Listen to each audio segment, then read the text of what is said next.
Good afternoon and welcome. I'm Lise Grande and I am the head of the United States Institute of Peace.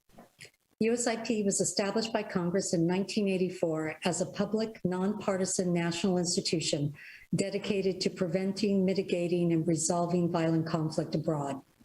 On behalf of the Institute, we are delighted to welcome you to our Bipartisan Congressional Dialogue Series, a signature USIP initiative that brings together leaders from both political parties to discuss national security issues. Today, we are honored to host Representatives Amy Bera, the chair, and Steve Chabot, the ranking member of the House Foreign Affairs Committee's subcommittee on Asia, the Pacific, Central Asia, and nonproliferation. Our topic today is the impact of Russia's unprovoked invasion of Ukraine on the Indo-Pacific region. Russia's invasion is shocking. We're witnessing an assault under false pretenses on the sovereignty and people of Ukraine by a founding member of the United Nations and a permanent member of the UN Security Council. The effect of Russia's invasion is reverberating around the world. The mounting evidence of atrocities, including war crimes and crimes against humanity, are a tragedy for Ukraine and a test of accountability within the international system. The impact on the Indo-Pacific, from the role of China as a major power to India's return to its historic position as a leader of the non-aligned movement, will probably be felt for generations. These are just some of the reasons why this bipartisan congressional dialogue is so important today, and why we are so fortunate to have Congressman Bera and Chabot with us. Congressman Bera represents California's 7th District and serves on the House Foreign Affairs Committee, where he chairs the subcommittee on Asia, the Pacific, Central Asia, and nonproliferation. As the co-chair of the Congressional Korea Caucus and as a member of the House Taiwan Caucus, Congressman Bera is committed to building and maintaining strong U.S. relationships in the Indo-Pacific region. Congressman Chabot represents Ohio's 1st District and serves on the House Foreign Affairs Committee, where he is the ranking member on the Subcommittee on Asia, the Pacific, Central Asia, and nonproliferation. As a co-chair of the Congressional India and Taiwan caucuses, Congressman Chabot is committed to promoting the role of the United States in the security and stability of the Indo-Pacific region. Representative Bera, Representative Chabot, thank you for being with us today. We're honored to invite Congressman Bera to offer remarks, followed by Congressman Chabot. After that, we'll have a moderated discussion. We look forward to the audience joining this conversation on Twitter using the hashtag @BipartisanUSIP. May we please hand the floor to Representative Bera. Lisa, thank you for that introduction. And thank you, U.S. Institute of Peace, for the work that you do in a bipartisan way to promote peace and stability and democracy around the world. It's also my honor to be able to share this virtual stage with my good friend, Congressman Chabot, who we both had the privilege of, I have the privilege of being chair right now, and Steve's the ranking member, but when Steve was chair of the committee, I had the privilege of acting as the ranking member. So I think we've got a great partnership on promoting American values, and as well as looking to support that peace and stability in the region. I'm going to keep my comments short because I also know that we potentially will get interrupted by votes, as is the nature of being here on the House. But let's talk a bit about the subject on hand, the disruption of peace and stability on the European continent by the unprovoked actions of Vladimir Putin and Russia in invading a sovereign nation, Ukraine, and how that really has changed the world, not just in Russia, but also the reverberations that we will see in the Indo-Pacific and elsewhere, as we'll get into in the question and answer portion of this. We can be very proud as the United States of some of the work we did in the 75 years post-World War II, rebuilding Europe, working with Japan to create this dominant economy, working with the Koreans post-World War II, taking it from one of the poorest countries in the world 40 years ago to one of the most developed economies in the world, and even the framework in the Indo-Pacific through stability and development where many nations were able to prosper, including China. That's been disrupted, and that framework, as much as we'd like to go back to where the world was a few months ago, I don't think we can, and I think we have to rethink the implications of the unprovoked actions that Vladimir Putin and the Russians have taken in Ukraine, and the damage and destruction that we haven't seen, frankly, since World War II on that continent. We'll get into this, but it is important to think about the lessons learned. As we think about the Indo-Pacific region, the region that Steve and I have jurisdiction over. How does China look at this? What lessons does China take away from it? And I know we'll get into that, but also what lessons have we learned, as well as the coalition of nations.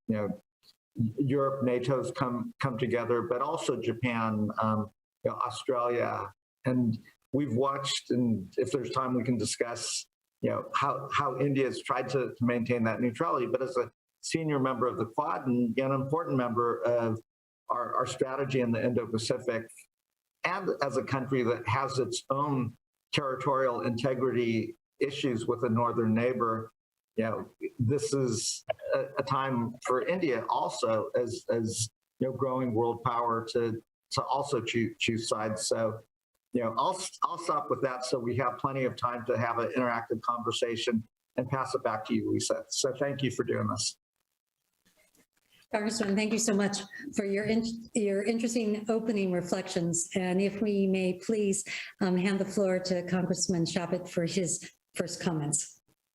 Thank you, Lisa, and thank you to the USIP for holding this particular forum here today. And it's good to be here with my good friend, Bera, the chairman of the committee. I'm just glad that I was really nice to Ami when I was chair and he was my ranking member, because now I'm his number two, I'm the ranking member, and he's actually been very nice to me as well. And we work together in a bipartisan manner, which is a bit unusual in Congress. So that's a good thing. A month ago, the world watched, let's face it, in horror, as Vladimir Putin began an unwarranted and unprovoked invasion of Ukraine. His war of choice shattered the peace in Europe and demonstrated just what a brute he truly is, and how brave and resilient and inspiring the people of Ukraine are. The question on a lot of people's minds is whether Putin's illegal acts will encourage other authoritarian regimes across the globe to act with such impunity on their territorial ambitions. Truth be told, only time will tell the full implications of Putin's transgressions for the rest of the globe. However, any discussion of Ukraine's meaning for the Indo-Pacific begins in Beijing. While the Chinese Communist Party's strategy may evolve, they are pursuing the same gray zone tactics against several countries in the region that Russia is engaged in. This includes military activity to advance baseless territorial claims against, for example, Japan, Taiwan, Philippines, Malaysia, Vietnam, and India. Such claims make China the only country likely to attempt what Putin has done in Ukraine. And this aggression places the CCP squarely at odds with the clear desire of countries throughout the Indo-Pacific to focus on trade and development and improving their economies and the quality of life for their citizens. That's what they want to be focused on, not a new arms race. But in many ways, unfortunately, that's what Russia and China are and have been doing for some time now. At the very center of the PRC's territorial ambitions stands President Xi's desire to annex Taiwan by force. Taiwan's strategic location would greatly enhance the PRC's capacity to project power into both the Pacific and into Southeast Asia. It would also imperil our ability to support our allies and partners, calling into serious question our status as a Pacific power. And as the world's leading maker of semiconductors, Taiwan offers a key technology necessary for the new Cold War that the CCP seems bent on waging against us, whether we want to engage in a Cold War or not. They are starting one. Most importantly, Taiwan's vibrant Chinese-speaking democracy represents a direct ideological threat to the CCP's legitimacy. It's no wonder then that the armed wing of the CCP, the People's Liberation Army, has been preparing to invade Taiwan, let's face it, for decades now.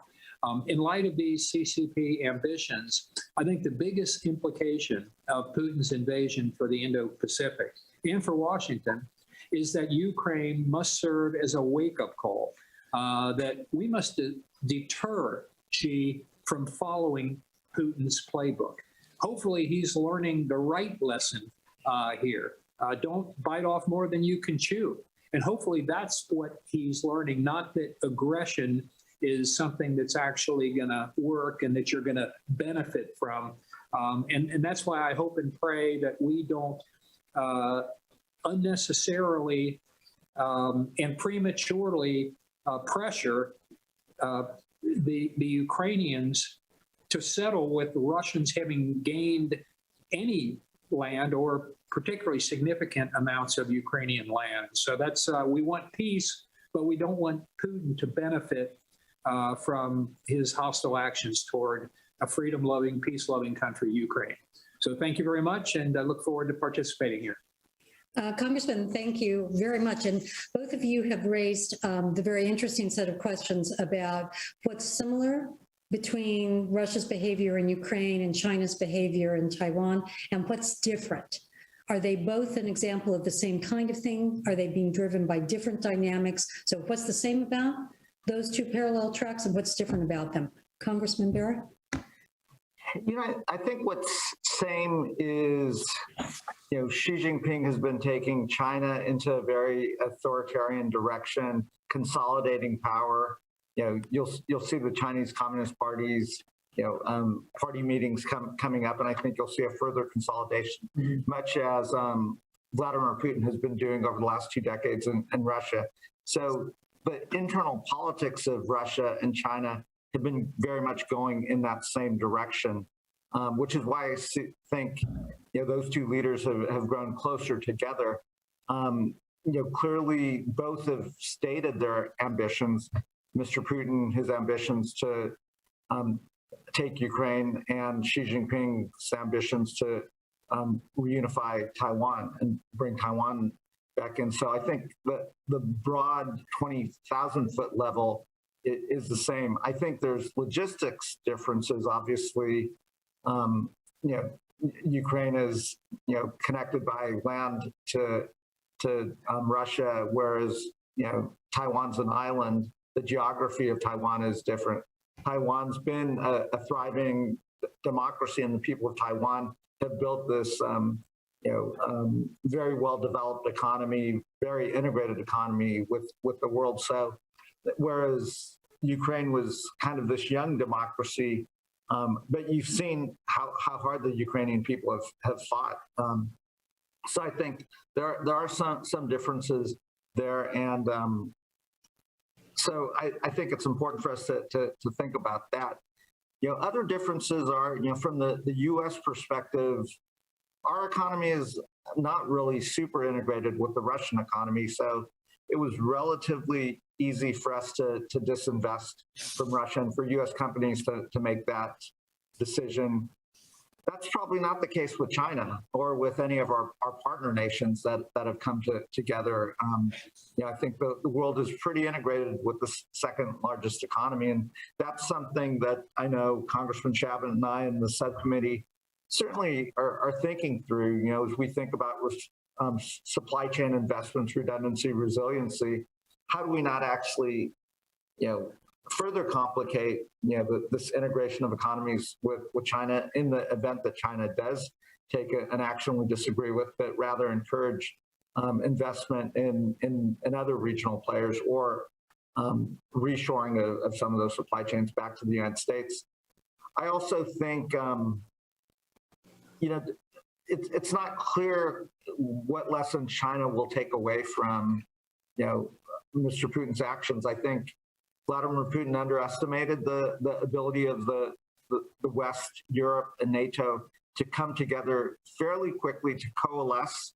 And I think he's given us a gift. I mean, our NATO partnership is the strongest I've seen in my tenures in Congress. And I think the partnership with the European Union was already budding as concerned about Ukraine, but also about Taiwan. I mean, I've seen the EU and the EU parliamentarians take actions against China, but also Lithuania's support of Taiwan. And I think those are all things that potentially accelerate. So I would hope that Xi Jinping is taking the right lessons away from this, that says, you know what, Mr. Putin may have made a bad calculation here. It wasn't so easy. The Ukrainian people stood up and chose to fight for their country and their democracy.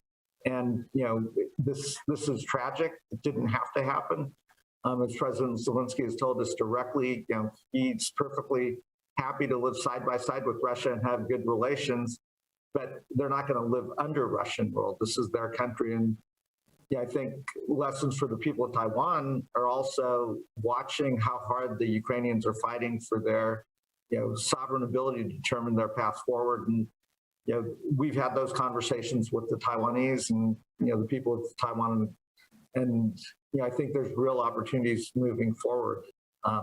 So not apples to apples, but some areas that there might be similarities and differences. Congressman, thank you. Congressman Chabot, do you see the analogy between Russia's invasion of Ukraine and China's potential threat against Taiwan in similar terms or differently? Yeah, I don't want to repeat everything Ami said, obviously, but yes, I mean, there are similarities, there are differences. The similarity, of course, you have two authoritarian regimes who want to dominate, essentially take over smaller, freedom-loving, successful, pro-American, pro-West democracies. When you look at, and I think Ami's exactly right, this is blown up to a considerable degree in Putin's face, and hopefully we're not going to see, or it's blown up in his face, and that Xi's going to take the right message from what has happened here. Another similarity is you've got both Russia and China who are trying to make the case that neither Taiwan or Ukraine are real countries. They try to look at them as some sort of other entity. In Ukraine's case, Putin was entering into this, propaganda that these were just a bunch of Nazis, and he's trying to reconstitute essentially the old Soviet empire, and he's been somewhat successful in taking land from Georgia and Crimea in Ukraine and the Donbas region already. But he's essentially said that Ukraine it always has been part of us, always will be, et cetera. And the PRC, of course, has acted for years like it's just Taiwan is some breakaway province, which is clearly not the case. And as far as dissimilarities, obviously, you've got an island versus a landmass, which is much easier to enter into a landmass. But our ties with Taiwan are much closer, obviously, than our ties were with Ukraine. And with respect to Ukraine, there's been a considerable effort to say, not 1 inch of NATO, and obviously Ukraine is not part of NATO. So the United States, I think, nobody anticipates we're going to send in U.S. troops there in Ukraine. But in Taiwan, it's another matter. We've had this policy of so-called strategic ambiguity with respect to Taiwan for years, which essentially keeps the PRC guessing, well, would the U.S. be there if we act militarily or not? The Taiwan's Relations Act says we'll arm them, but it doesn't necessarily say that we'll act militarily. That's why I really would much prefer to have something called strategic clarity, where we actually do state that we would be there if Taiwan was attacked. And I think it's much less likely that China would make the dangerous step of actually attacking if they knew that we would be there, not just speculated about it. So there are similarities, there are differences, but overall, I think the similarities are pretty striking. Congressman Bera, you mentioned that one of the consequences of what's happened with the unprovoked invasion is that Europe has stepped up to a set of security responsibilities that it's talked about for a long time, and now it's taking steps to make sure that it advances them and does so very quickly. But we've seen Germany agree to reach its commitments under NATO. It's increasing its defense spending. You know, it's impressive what's happening in Europe. Do we see something very similar happening in Indo-Pacific? Can we see countries, as we are seeing in Europe, start to work very closely together in the face of what we all fear could be Chinese aggression or Chinese spread of their influence? Do you see anything like that, Congressman? I do, and I think we saw it actually pre the invasion of Ukraine. Certainly, the Chinese aggression in the region's not new. We've seen what they're doing in the South China Sea with regards to threatening maritime security and freedom of navigation, some of the gray zone tactics that many of the Southeast Asian nations are facing. Some of the economic coercive measures, that they've taken against Australia, Japan, South Korea. I think all of those were pushing us closer together. I mentioned India, on India's northern border, some of the aggressive tactics there over territorial rights, as well as some of the base placement in the Indian Ocean region. I think we're moving things in the right direction and helping us create multilateral coalitions. So that the fact that the Quad is as strong as it ever has been, and it's been elevated to the leaders level, I think that's a good thing for the region's security, but also for U.S. strategic interests in the region. The fact that the Japanese and the Koreans are talking about beefing up their own self-defense capabilities, and potentially in Japan a discussion about preemptive capabilities. I don't think that's just about North Korea. I think that certainly is about the other countries in the region. That you have a deal like the AUKUS deal that certainly is about maintaining maritime superiority, but also maritime stability. I think that was happening before the invasion of Ukraine. So I think there was a lot that was already in place.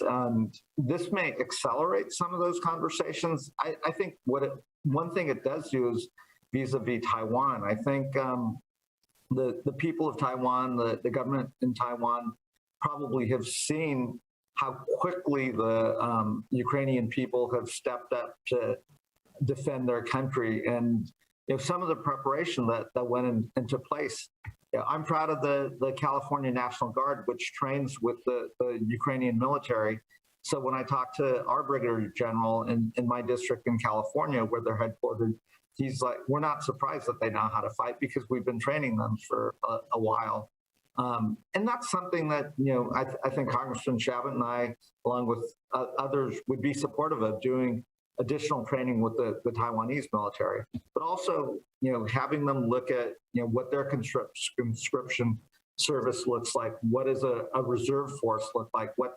Those are all things that we think are necessary. And also, when you look at the effectiveness of some of the defensive weaponry that the Ukrainians have, whether those are Stingers or Javelin missiles, and we've had these conversations directly with the Taiwanese. Instead of building a submarine, perhaps have more anti-ship missiles that are much more mobile and movable. That I use the term strategic deterrence because I think our goal is we haven't changed any of the calculus of how we view Taiwan. We still have a one China policy, but we also strongly, firmly believe the people of Taiwan should be able to determine their future, and will support the people of Taiwan.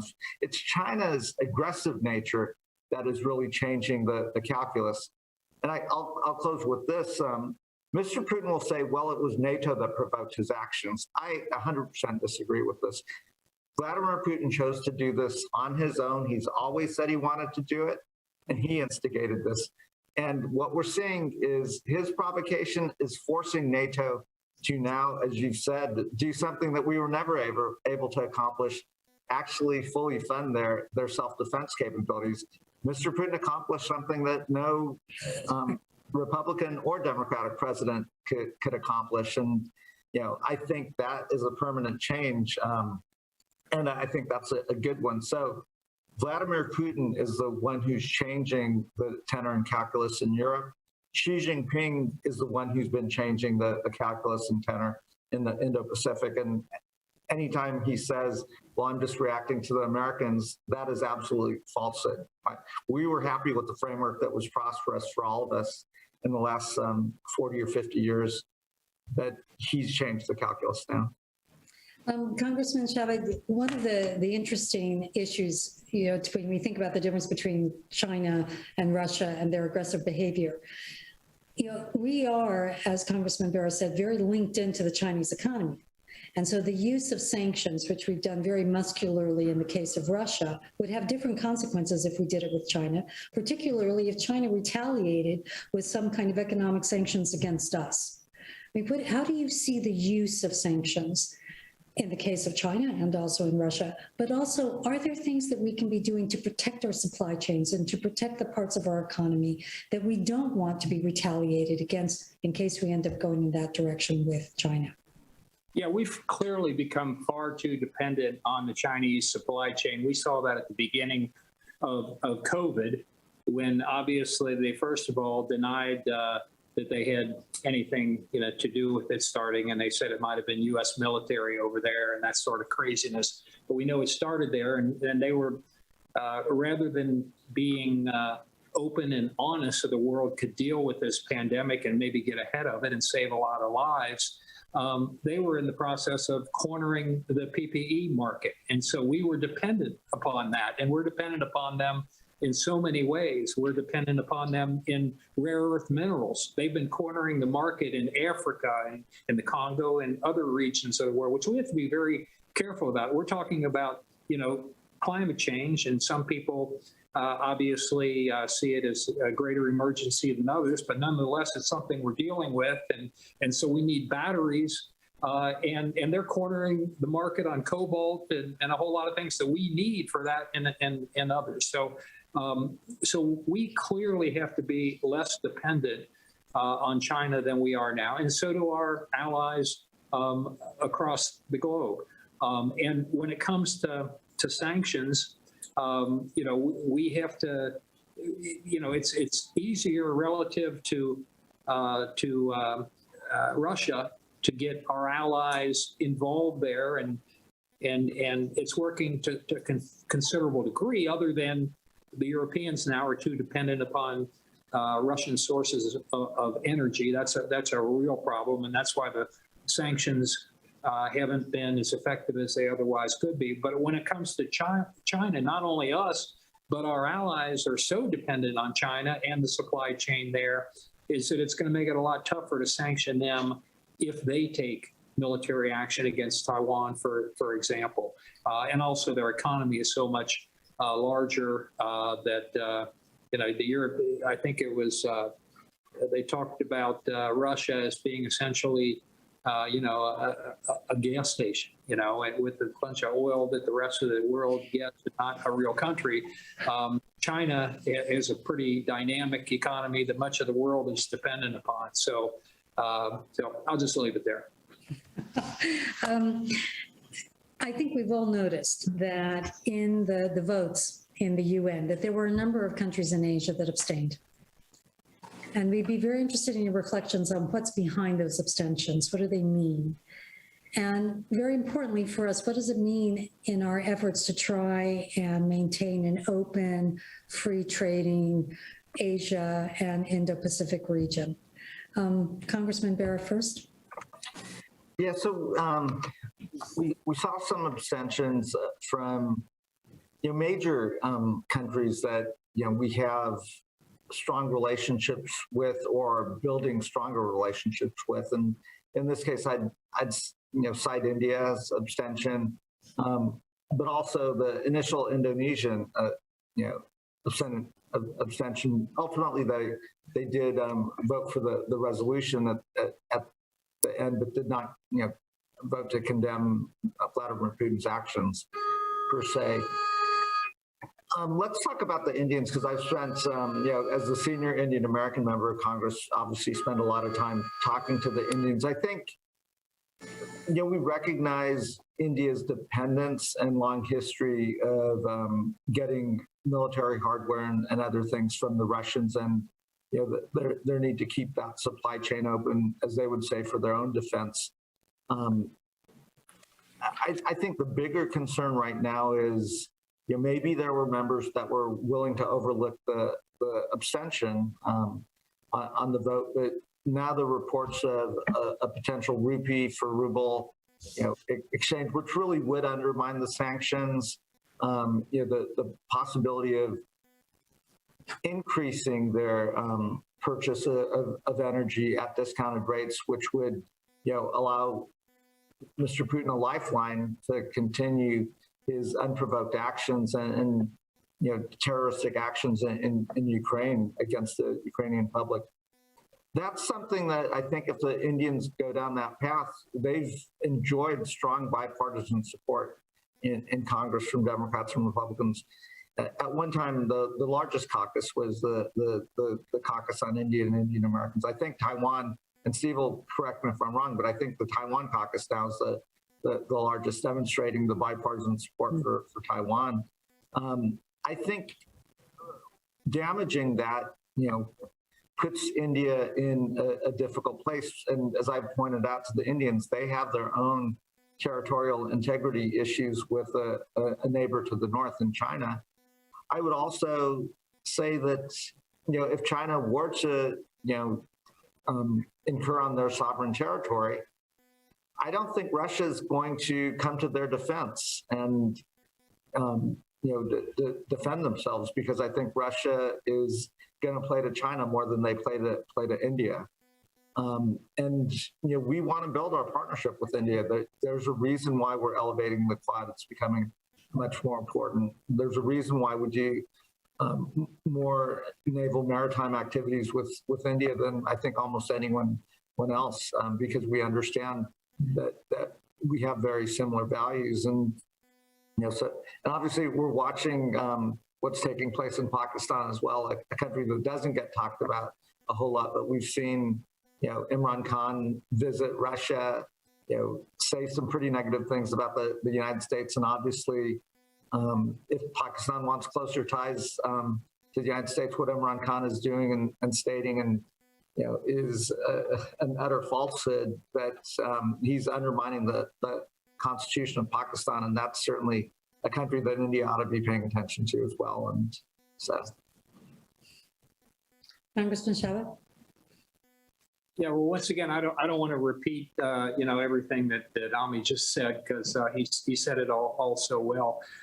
Relative to the India's abstention, for example, which, let's face it, is disappointing. Ami and I will have an opportunity to discuss that with the ambassador this evening, because we're both having dinner with the Indian ambassador, and I'm sure that'll come up, and I'm sure he'll have many points of view about that, and we'll listen to those, and we'll push back somewhat. But and Ami also mentioned the various the caucuses that we have, and I was I was one of the founding co-chairs of the Taiwanese caucus.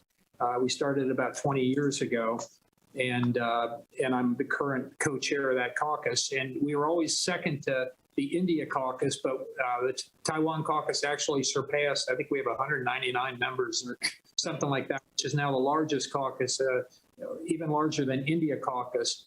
Now, the irony is that I happen to be not only the co-chair of the Taiwan caucus, but also the India caucus. So, so we love both caucuses and of course both countries. But in all seriousness, I mean, you know, in Southeast Asia, a lot of the nations, for one thing, you know, Europe seems a bit far away, and if you don't have to take on the Russians unnecessarily, you know, there's some reticence, I think, to do that. They maybe prefer to stay neutral. It is somewhat disappointing, you know. But nonetheless, you know, it is a fact that many of them, and that was the principal location in the world that did abstain. Much of the rest of the world, you know, expressed their condemnation for Putin's actions with respect to Ukraine. And you have maybe a couple cases when it comes to Vietnam and India. They do have, you know, Russian weaponry left over from, you know, an earlier era. And when they're facing China, they don't necessarily, I think, want to make an enemy when they're going to need, you know, either additional equipment or spare parts or a whole range of things from the Russians. So I think if they didn't have to alienate them, they chose not to do so. But it is a bit disappointing. I'll be honest with you. You know, you'd think that this clearly you couldn't have a more open example of a country invading another country. There's absolutely no excuse for what Russia did in attacking Ukraine. And we've seen, because the Ukrainians, their military forces and their people fought back so bravely that we're now seeing, you know, massacres and, you know, war crimes and, you know, mass graves and all this stuff. Putin should be held accountable. I mean, the man is a war criminal, and hopefully one day he will be held accountable for the crimes that he's committed. Congressman, we're nearing the end of this dialogue, and we'd like to give each of you a chance to share your final thoughts and reflections. But we've had two very interesting questions that have come in through the chat line, and maybe we can share them with you, and if you would like to respond to them in your closing reflections. The first question is, we've talked about the lessons that China has learned and maybe Russia has learned, but what are the lessons that the U.S. has learned about Russia's unprovoked invasion? How should we change our behavior? How should we interpret what's happened?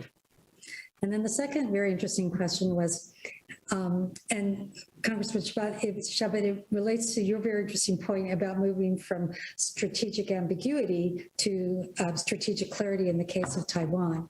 And the question is, what would we gain if we do that now? So if I can reverse the order and offer final first comments to Congressman Chabot. Thank you. I missed the last question, what you said about that. What was the last question? It was actually about your comment on moving from strategic ambiguity on Taiwan to moving to strategic clarity on Taiwan. And the question that came in from our audience was, what would be the advantage of doing that? I think I'll take the second one first. The advantage of strategic clarity is, I think, avoiding the military confrontation altogether, because China would know that we're going to be there, that we would act militarily. And I think they're much less likely, if they know for a fact that the United States will be there. I don't think they want to engage in war with the United States, but I think they want to take over Taiwan.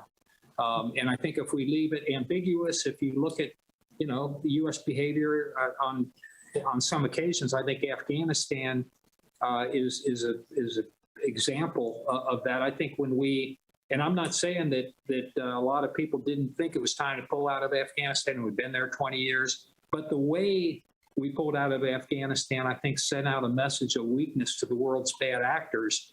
And I think that's one of the reasons that Putin thought he could get away with Ukraine, and that we wouldn't necessarily act on that. So, and now on the on U.S. lessons, I think the lesson that we should take from Ukraine is that we need to provide aid earlier and deterrence earlier in the process. We're rushing to try to get the aid that the Ukrainians need here at kind of the 11th hour. You know, we knew for months and months and months that this was likely to happen, but we really didn't step up getting lethal aid into their hands quickly enough. and they needed air power. I think it's disgraceful, this whole MiGs scenario where, these are the people on the ground fighting the Russians, and they say they need planes. By God, we ought to get them planes. And the planes were available. And I think it was embarrassing, the West's ultimate response, and the fact they still don't have them. So just to boil it all down, we need to get the necessary defensive weaponry into the hands of a country like Ukraine, and you can say Taiwan is the same thing. We need to get them what they need in advance, not wait until it's too late. I'll yield back. Congressman Bera? I think for mine, I'll take the first question first. I think what the United States has learned is multilateral coalitions matter. And I think the fact that NATO came together as quickly as it didn't just happen by chance. We'll have Deputy Secretary Sherman in full committee tomorrow, and I've pointed this out to her. The work that the administration did over the last year, rebuilding our relationship with NATO, rebuilding that coalition, all came to fruition with the invasion. The same thing I would say with our relations with the European Union, that early on President Biden visited Europe and made the case that America is back. But then certainly in the months leading up to the invasion of Ukraine, there was a ton of work put into getting everyone to the same place, because I think there was a recognition that sanctions by the United States alone were not going to work. And the fact that these sanctions came together as quick as they did and are as biting as they are, and in fact, I think the sanctions have gone even further than I would have expected. Certainly, they're going further than Mr. Putin expected. I think that matters. That's standing together of like-minded, like-valued countries in a common cause. That matters. And I think you've seen that same effort with the trilateral relationship with the Japanese and Koreans. Certainly, we talked about the Quad earlier. I think that certainly matters. The real engagement in Southeast Asia, not because of China, but understanding Southeast Asian centrality and importance to the dynamic economies of the region, that matters. When I was in the Philippines pre-pandemic, our relation was really bad. They didn't want anything to do with us. Well, thank you, China, for your gray zone tactics, and for the Filipinos recognizing, hey, we really do need the U.S. engaged in our region. And so those multilateral coalitions, that economic engagement matters. Stephen, Congressman Chabot and I were supporters of the TPP. Obviously, that fell apart in a bipartisan way, unfortunately.